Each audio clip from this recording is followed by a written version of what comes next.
오늘 무슨 주일이라고요? 네. 뭐가 끝났다 종료 주일이 아니고 종료 주일이죠. 예전에 아이들 가르치다가 종료 주일에 대해서 가르치는데 자꾸 종료 주일이라고 그래.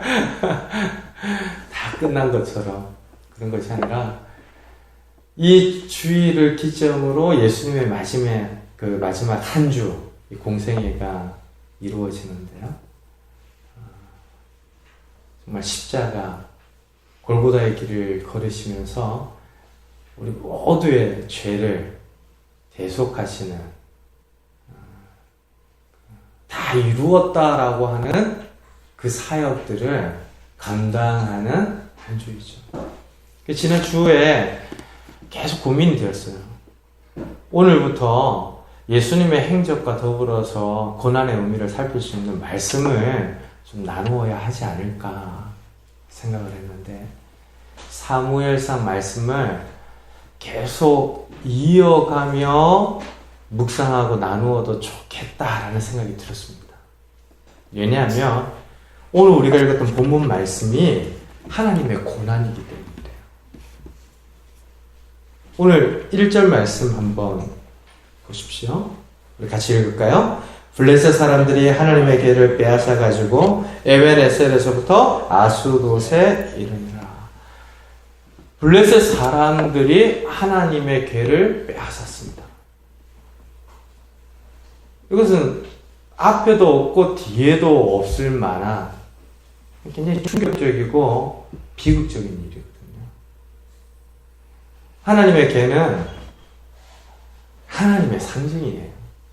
그분의 인재와 능력과 은혜와 영광이 우리 가운데 함께 하신다라는 것을 가시적으로 보여주는 상징입니다. 근데 그걸 빼앗겼으니까 사치 이런 비유가 적절할지 모르겠는데요. 심장을 빼앗긴 것과 똑같아요. 이스라엘의 심장이 지금 블레셋 사람들의 손에 넘어갔다. 이런 끔찍한 일이 일어날 거죠. 사실은 우리가 지난주에 좀 살펴보았지만 이스라엘이 뺏긴 겁니다. 블레셋 사람들이 빼앗은 것이기도 하지만 더 실제적인 이유는 이스라엘 사람들이 빼앗긴 것이죠. 하나님의 언약궤를 중심으로 하고 살아야 하거든요. 우리 성도들도 마찬가지잖아요. 세상에 얼마나 많은 가르침들이 있습니까? 도서관에 가서 한번 서가를 쭉 둘러보세요. 자기 개발서며 인간의 모든 관계를 다 꿰뚫은 것처럼 책을 써낸 사람들이 얼마나 많은지 깜짝깜짝 놀라면서 봐요. 그런 수많은 소리들 가운데 하나님의 말씀이 가장 중심이어야 할 줄로 믿습니다. 하나님 말씀에 비추어서 아닌 것은 아니고 이것도 도움이 되면 받는 것이죠. 오늘날 성도들도 마찬가지입니다. 내 상황이 이러니까, 내 필요가 이러니까 하나님의 말씀을 어떻게든 중심에 놓는 것이 아니라 한쪽으로 치웠다가 또 한쪽으로 안 보이는 것처럼 등을 돌렸다가 하다 보면 이스라엘이 실로에서 성막에서 언약궤를 가져다가 전쟁터 한복판에 옮겨놓고 우리로 하여금 이기게 해달라고 괴짝처럼 사용하는 일들이 과거에만 있는 일이 아니라 오늘날에도 일어나는 거죠. 그렇게 이스라엘이 하나님의 언약궤를 소중히 다루지 않으니까 가장 의미 있고 가장 결정적인 하늘이 두 쪽이 나도 이것만큼은 바뀔 수 없다라는 원칙으로 붙들어내지 않으니까 전쟁에서도 패하고 이 언약궤를 블레셋 사람들의 손에 넘겨주는 비극적인 일이 일어납니다. 하나님의 편에서 한번 생각해 보세요. 하나님께서 자기 백성들에게 버림받고 자기 백성들의 무관심 때문에 자기 백성들의 욕심 때문에 그것으로 다루어지면서 이방인의 손에 넘어가야 했다. 고난이죠. 우리가 예수님의 십자가를 이야기할 때 예수님 십자가를 누구 때문에 지신 겁니까? 우리 때문에 지신 겁니다. 나 때문에 예수님이 죽으신 겁니다. 지금 이스라엘의 이 무지함과 패역함과 완악함 때문에 하나님의 영광이 그곳에서 사라진 것 같이 떠날 뿐만 아니라 이방인의 손에 의하여서 하나님의 괴가 이 블레셋의 수도로 옮겨지는 것을 보게 되는데요. 여러분들 아시죠? 처음에는 블레셋 사람들이 하나님의 괴에 대한 경이로움과 두려움을 가지고 있었습니다. 우리 4장 한번 볼까요?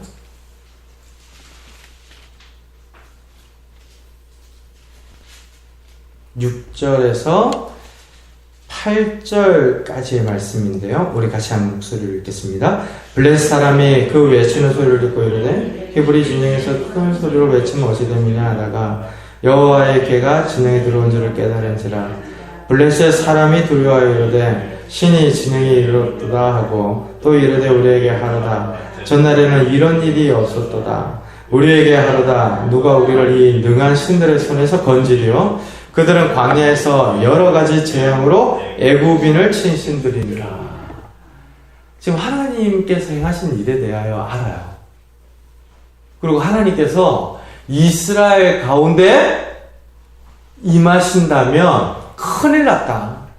우리는 더 이상 싸워도 싸우는 것이 아니며 결코 이길 수 없다라고 절망하려고 합니다.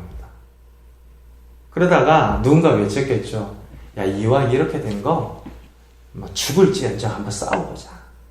아니, 더 한번 오기로 부딪혀보자. 지금 되돌아가는 것도 그렇고 물러서는 것도 어려운 상황이니까 죽기 살기로 한번 싸워보자. 그렇게 블레셋 사람들이 두려움과 경이로움을 가지고 하나님의 괴를 대하였다가 전쟁에서 이기고 난 다음부터는 자기들의 도시로 가져갈 만큼 변합니다. 오늘날에도 성도들 한 분 한 분이 참 중요합니다. 여러분들이 일상의 삶을 살아가는 한 주의 시간들이 여러분들의 각자의 자리들이 너무나 중요한 자리입니다. 성도가 하나님을 어떻게 대하는지, 성도가 하나님의 영광을 위하여 어떻게 인정하며 살아가는지가 세상과 불신자들의 태도에도 영향을 줘요. 식사하실 때 다 식사기도 하시죠? 식사기도 하시면서 듣는 이야기 다 듣고 있다가 기도 마치자마자 대답하고 그런 거 아니죠? 잠깐만, 기도하다가 눈 뜨자마자 이야기를 이어가고. 여러분들 모든 일주일의 삶이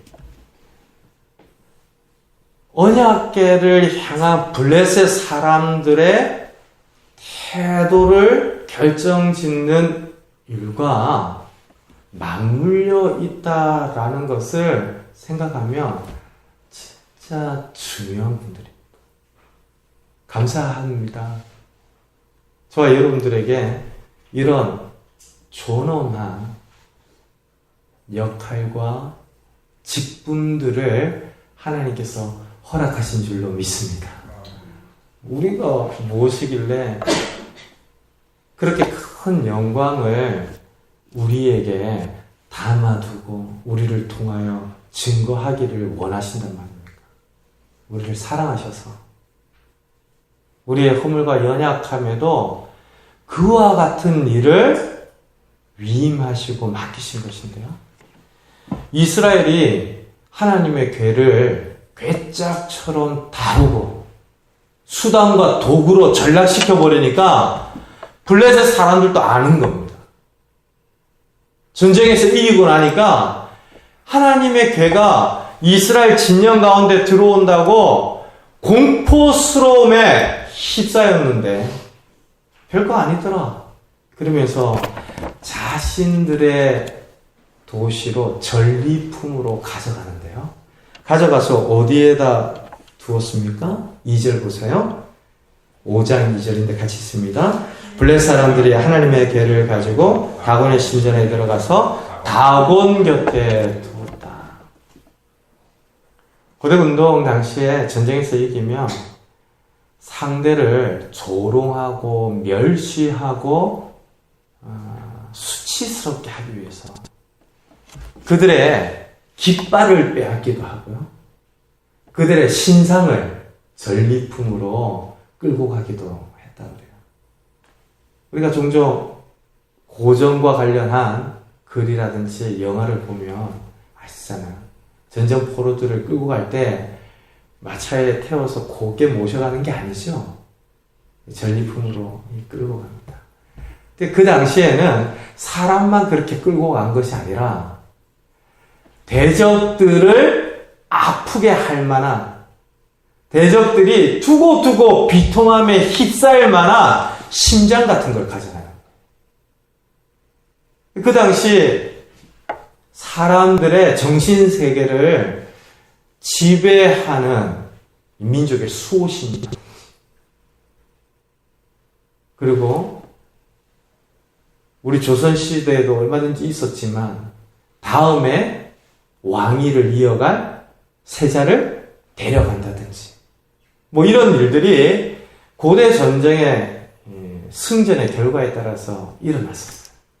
블레셋이 지금 하나님의 법궤를 다곤 신전에 가져가는 것은 전리품으로 가져가는 겁니다. 우리가 이겼다라는 거죠. 처음에는 긴장이 되었는데 싸워보니 별것 아니더라. 우리를 이기게 한 다곤 신께 감사를 드리자. 하나님의 법궤를 다곤 신전에 가져가는 것도 충격적인데 다곤 신전에 가져간다는 것이 다곤 신에게 굴복시키기 위한 영원히 굴복한 전리품으로 두기 위해서였다라는 사실은 좀 충격적입니다. 사랑하는 성도 여러분, 저와 여러분들이 믿는 하나님은 천지를 창조하신 만왕의 왕이시여 만유의 주가 되신 하나님이십니다. 그런 하나님께서 우상의 신전에 끌려갔다. 유배되었다. 우상 신전 앞에 영원히 굴복하는 상징으로 놓여졌다. 이 장면이 얼마나 가슴 아픕니까? 또 오늘날에도 이런 일들이 종종 일어나는 거죠. 예전에 어떤 성도분이 사업과 관련해서 너무 고민이 되었대요. 이걸 좀 투자를 해야 되나 말아야 되나. 앞으로 일어날 일들에 대해서 궁금한 것은 믿는 사람이나 믿지 않는 사람이나 피차 일반이니까 너무 궁금해서 견딜 수가 없더래요. 그래서 점을 보러 갔는데 영하다고 하는 점집에 들어가자마자 그러더래요. 예수쟁이가 왜 여기 왔어? 그러면서 대번에 알아보더래요. 그러면 좀 움찔해서 이거 아닌가 보다. 내가 잘못했다. 좀 돌이켜서 되돌아가야 되는데 이걸 어떻게 알지? 말도 안 했는데 어떻게 알지? 진짜 용하네. 그러면서 점을 보고 거기에서 이제 사주를 봤다는 거예요. 그 순간을 생각하면 교회를 다니고 예수님 믿는다고 하는 성도에 의해서 그가 믿는 하나님의 영광이 거룩한 성전과 같은 그의 몸이 지금 애기보살 앞에 놓여 있는 거예요. 그 앞에 굴복해 있는 것처럼 엎드린 거죠. 제가 이해하기 쉽도록 예를 든 것이고 설명한 것인데요. 상황과 필요에 의하여서 하나님의 말씀이 무엇인지를 묵상하고 깨닫지만 그럼에도 내가 하고 싶은 대로 하는 일이라든지 세상에서 이야기하는 방식의 논리와 자기개발 지침을 따라서 행하는 모든 일들이 지금 다곤신전에 놓여진 하나님의 계와 같은 일입니다. 예수님이 고난받으시는 한 주를 시작하면서 하나님의 고난을 생각하는 이유가 거기에 있습니다. 이스라엘 백성들의 자기 소견대로 행하는 그 죄악이 결국에는 언약궤마저 자신들의 필요에 따라서 가져가 쓰고 때로 외면해버리다가 그 영광이 이스라엘 가운데에서 떠나면서 궤를 빼앗기더니 결국에 우상의 신전 안에 놓여지는 이런 고난 한번 생각해 보자는 것. 성도가 말씀을 따라 살지 않고 성도가 믿는 바 신앙의 고백대로 살아가지 않을 때 우리로 인하여서 하나님이 받으시는 고난, 우리가 하나님을 소중히 여기지 않기 때문에 하나님이 대신 짊어져야 하는 수치와 모욕들을 한번 보자는 거예요. 이스라엘이 전쟁에서 졌으니까 하나님의 궤를 빼앗긴 일이 비통하죠. 하나님의 편에서 생각하면 이 일은 더 실망스러울 수도 있을 법한 일이고 뭐라고 해야 되나, 고통이 사무쳐서 정말 치가 떨릴 만한 일들 아니겠어요? 예수님께서 십자가를 치실 때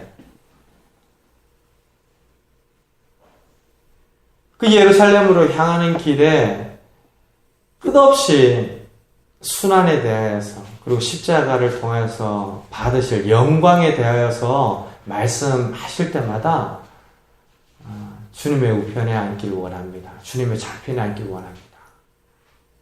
그렇게 누가 더 크냐, 누가 더 작으냐를 싸웠던 제자들이었는데요. 십자가에 달리실 때 다 도망가죠. 그 십자가 형벌이 의미하는 수치와 모욕을 감당할 수가 없어서 예수님을 외면하고 다 떠납니다. 근데 예수님 편에서 그 배신감, 모멸감, 그 고통 생각할 때 지금 다곤신전에 놓여있는 하나님의 교회, 그 순간에 하나님의 마음도 다르지 않겠다라는 거죠. 사랑하는 성도 여러분, 그 이튿날 놀라운 일이 일어나기 시작합니다. 반전이 일어나는데 3절 한번 같이 볼까요? 아스돗 사람들이 이튿날 일찍이 일어나 본즉 다곤이 여호와의 앞에서 엎드려져 그 얼굴이 땅에 닿는지라.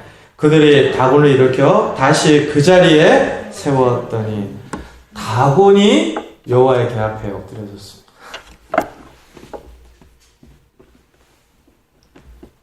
여기에서 엎드려졌다라고 하는 것은 히브리어로 나팔이라고 하는데요. 완전히 굴복하는 것입니다. 전쟁에서 패한 자가 승자를 향하여 삼전도의 치욕처럼 땅에 얼굴을 파묻고 부딪혀 소리가 날 때까지 엎드리는 것 같은 거예요. 신하가 자신의 주인을 영접하고 자신의 주인의 명령에 굴복하기 위하여 말씀하십시오. 땅에 엎드려진 자세를 말하는 것입니다. 지금 다곤 신상이 하나님의 궤 앞에 굴복했습니다. 놀랍게도 이스라엘의 백성들의 무지함과 실패와 죄악 때문에, 그들의 허물 때문에 하나님께서 수치를 당하시고 모욕받으시고 영원한 절망 가운데 놓여진 것 같았는데 그 모든 상황을 이겨내십니다. 이 과정 중에 이스라엘 백성이 한 일이 있습니까? 없죠.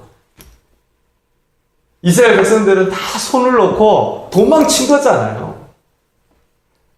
죽기 살기로 하나님의 계를 지키겠다고 한 것이 아니라 전쟁에서도 지고 제사장들도 죽고 하나님의 계도 이방인들의 손에 넘어가는 모습들을 보면서 더 뒷걸음질을 쳤을 거예요. 로마 벽정에서 조롱과 수치를 받으면서도 저항하지 않고 힘을 사용하지 않는 예수님을 보면서 더 실망하여 뒷걸음질을 친 제자들처럼 말해요. 하나님의 궤가 아무런 힘도 발휘하지 않는구나, 더 뿔뿔이 흩어지면서 도망쳤을 거라고요. 그러니 이 다곤 신전 안에서 일어난 이 싸움에는 이스라엘 사람들이 관여한 것이 없습니다. 그럼에도 하나님께서 다곤 신을 이기죠. 그리고 다곤 신은 하나님 앞에 엎드립니다. 재미난 건 아스도 사람들이 보고 깜짝 놀라요. 이런 일은 처음 있는 일이거든요.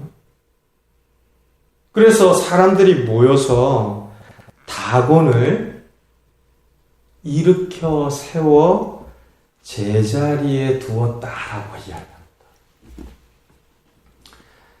사랑하는 성도 여러분,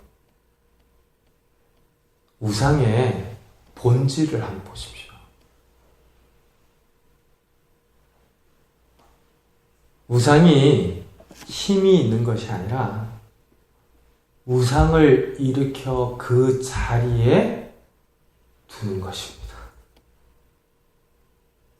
우상이 스스로 제자리를 찾고 힘을 발휘하는 것이 아니라 사람이 그 우상을 향하여 끊임없이 힘을 주고 역할을 주고 자리를 주고 있다는 거예요. 지금 블레셋 사람들의 다곤은 이 물고기 형상의 신으로 알려져 있습니다. 이 다간이라고 하는 말에서 왔다라고 하는 견해도 있고요. 곡식과 곡물을 뜻하는 말에서 왔다라고 하는 사람들도 있어요. 실제로 고고학적인 발견에 의하여서 이 보여지는 모습은 이 수염을 한 사람이 왕관을 쓰고 있어요. 그리고 하반신은 물고기 모양이에요. 그러니까 그리스 로마의 이 바다의 풍요를, 생명을 주장하는 신이 포세이돈인가요? 마치 그와 같이 해양의 민족답게 블레셋 전체의 생명을 보장하는 해양신이 아니었을까, 이렇게 이야기해요.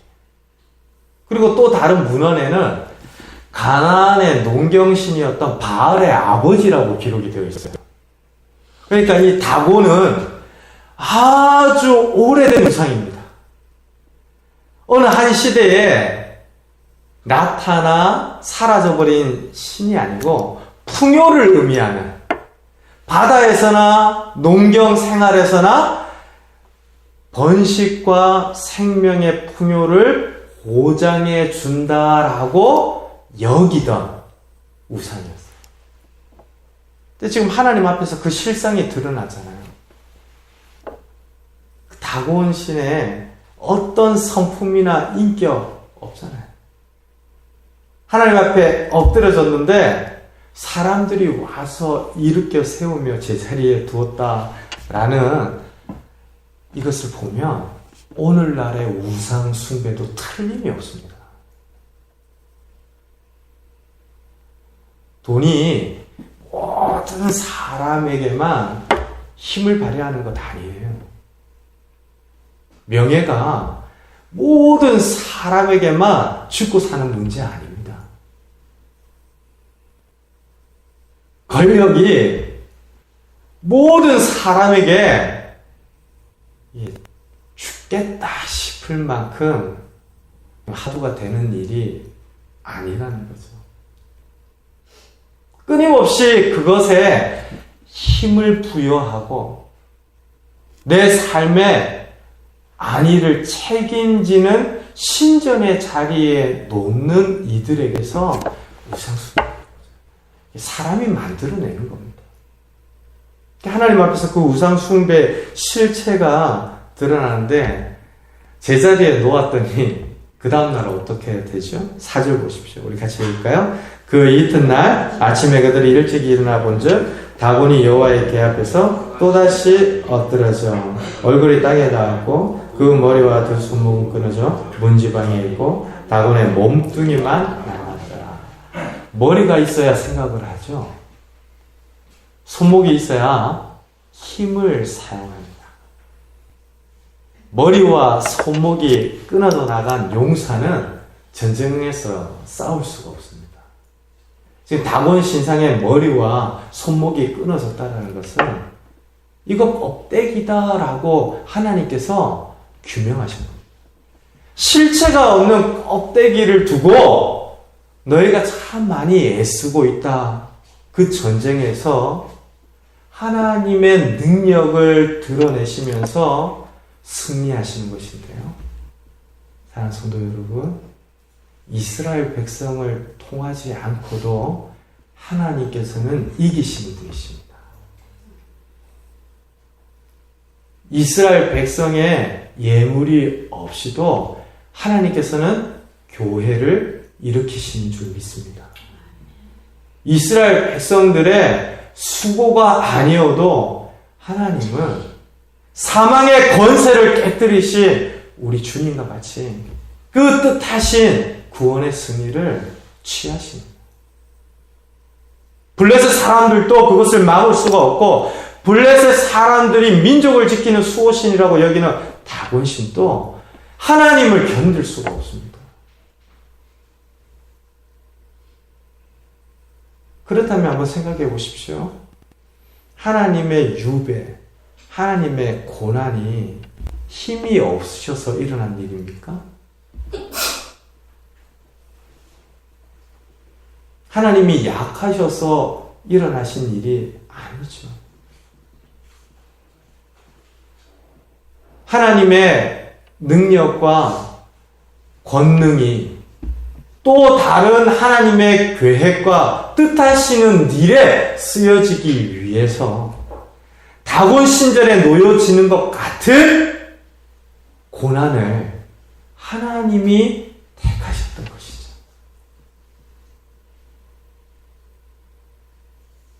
다곤 신의 머리와 손목이 잘라지고 엎드러진 이 일만이 아니고요. 6절 이후부터 보면 블레셋 사람들의 도시들이 쑥대밭이 됩니다. 오늘 우리가 했던 말씀에서 나타나는 이 아스돗과 가드와 에그론은요, 그 당시 블레셋의 5대 도시 중에 3대 도시예요.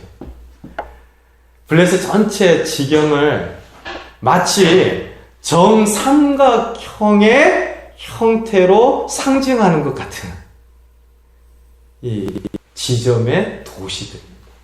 그리고 다곤 신전이 버티어 있던, 그러니까 민족의 수호신을 섬기는 신전이 있다고 하면 굉장히 큰 도시이며 중요한 거점인 것을 알게 되는데요. 그런 곳곳이 쑥대밭이 됩니다. 지금은 다곤 신상에 엎드렸을 뿐이죠. 다곤 신상의 머리와 손목이 끊어졌을 뿐인데 이후에는 블레셋 사람 전체가 하나님의 권능과 영광을 견디지를 못하고 이야기하기 시작해요. 하나님의 계가 우리와 함께 있기 어렵겠다. 우리가 이것을 감당해낼 방법이 없다. 하나님의 계를 어찌할까? 그러면서 이스라엘 백성들이 전혀 애쓰지 않고 싸우지도 않았는데 하나님께서 블레셋을 물리치시고 그 법궤가 이스라엘로 되돌아오는 것을 우리가 말씀을 통해서 보게 됩니다. 하나님께서는 승리하십니다. 저와 여러분들의 패배에도 불구하고 승리하시는 분이십니다. 그러니 성도의 소망이 하나님께 있는 것이죠. 나를 생각하며 수없이 멈춰서고 넘어지고 야, 더 이상 안 되나 보다 절망할 법한데 그런 순간에도 하나님께서는 승리하시며 이기신다는 겁니다. 이번 한 주 예수님의 고난을 말씀을 통해서 묵상할 겁니다. 근데 성경에서 이야기하는 예수님의 고난은 최근에 나왔던 영화에서 우리에게 펼쳐 보여주는 고난처럼 그렇게 과하지 않습니다. 오히려 예수님의 고난을 통하여서 부활과 승리를 향해 나아갑니다. 사망의 권세까지도 깨트리시며 살아나신 그 승리가 모든 패배와 무지함과 허물과 제약에도 불구하고 하나님을 믿는 성도의 참 소망일 수 있기에 성경은 그곳으로 우리를 인도해 갑니다. 나의 죄 때문 맞습니다. 나의 무지함 때문에 맞습니다. 나의 허물과 연약함 때문에 하나님의 계가 이방인의 손에 넘어가고 예수님께서 십자가를 지시며 사망 아래 놓여야만 했습니다. 분명 나 때문에 맞습니다. 그러나 내가 뒤돌아서고 도망치고 절망하고 패배했다라고 하는 그 순간에 하나님께서는 그분의 권능과 영광으로 새로운 일을 행하셨습니다. 저와 여러분들이 이 믿음의 근거, 믿음의 참 소망을 오늘 이 시간뿐만이 아니라 이번 한 주 동안 말씀을 통하여서 다시 한번 우리 인생의 디딤돌로 확인하고 인정하게 되는 은혜가 있기를 주님의 이름으로 축원드립니다. 나는 아무 힘도 쓸 수 없는 그때 하나님 이기셨고 사망을 물리치셨고 나를 택하셨고 나를 구원하셨다. 이것이 하나님의 승리에 근거한 성도의 믿음인 줄로 믿습니다. 오늘 본문 말씀 가운데 계속해서 반복해 나타나는 표현이 뭡니까? 6절 말씀 한번 보시겠어요? 같이 읽습니다.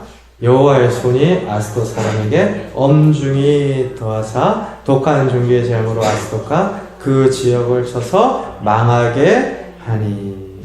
그리고 11절 한번 봅시다. 이에 사람을 보내어 블레셋의 모든 방백을 모으고 이르되 이스라엘 신에게를 보내어 있던 곳으로 돌아가게 하고 우리와 우리 백성이 죽임당하면 면하게 하자 하니 이는 온 성읍이 사망의 환난을 당함이라. 거기서 하나님의 손이 엄중하심으로. 어떤 표현이 반복이 되죠? 하나님의 손이 엄중하심으로.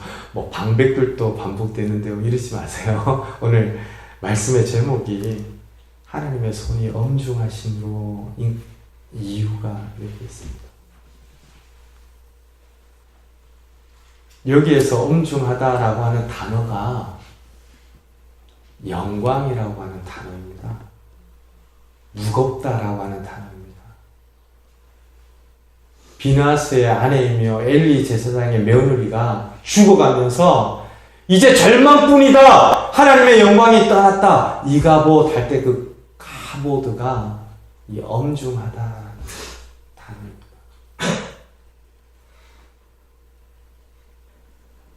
하나님의 영광은 없어지지 않습니다.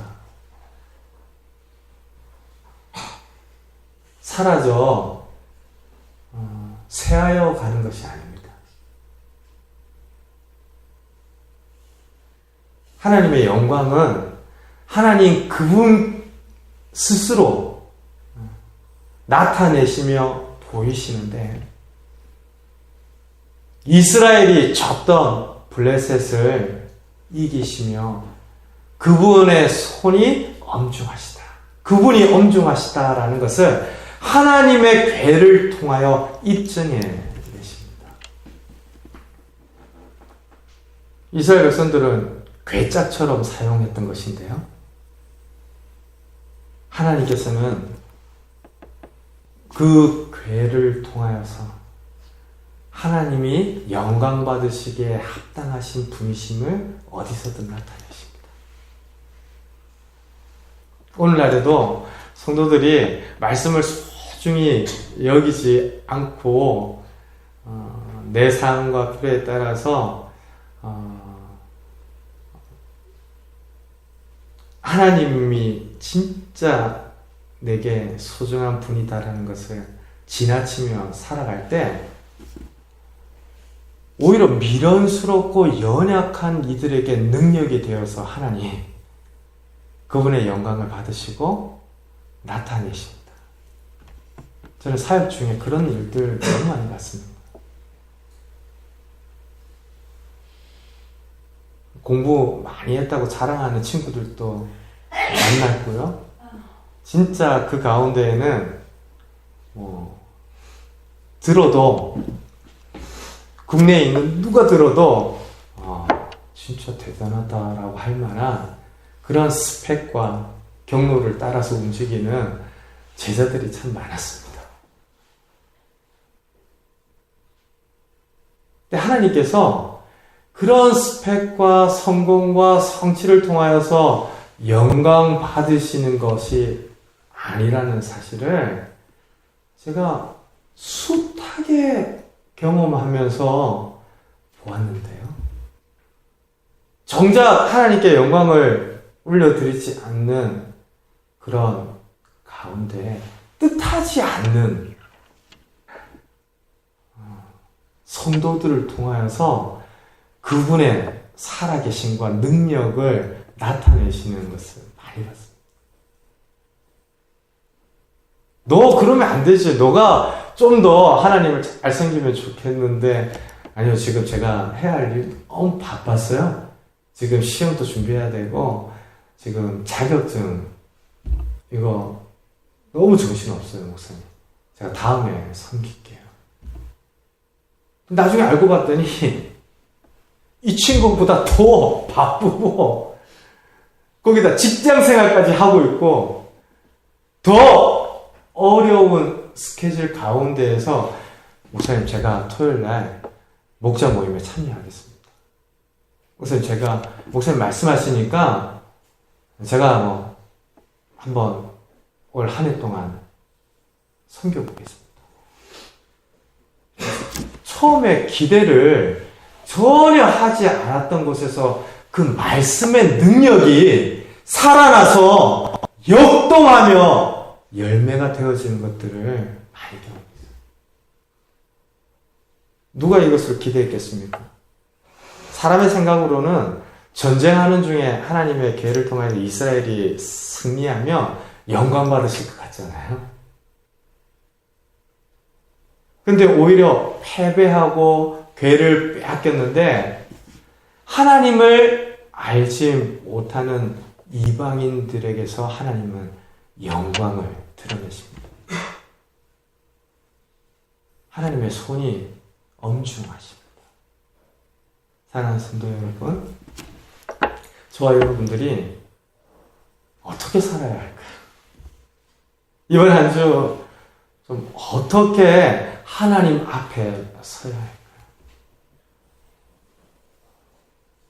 우리의 허물과 죄로 인하여서 그런 수치와 모욕과 참담한 결과들을 감내하셨던 하나님 앞에, 그럼에도 하나님의 승리를 우리에게 허락하시고 그 결과로 구원받은 성도가 되게 하시며 삶의 자리로 부르시는 하나님 앞에서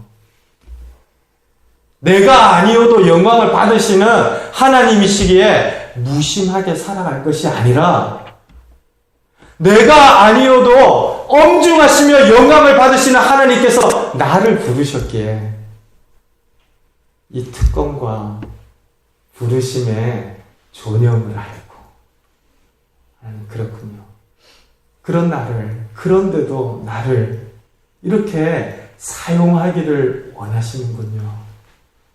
우리의 삶을 드리고 우리의 중심을 들여서 하나님의 영광이 사라지는 것 같이 하는 것이 아니라 하나님의 영광이 드러나는 그런 가정, 직장 생활, 여러분들의 삶을 살아가는 한 주가 되시기를 주님의 이름으로 축원드립니다.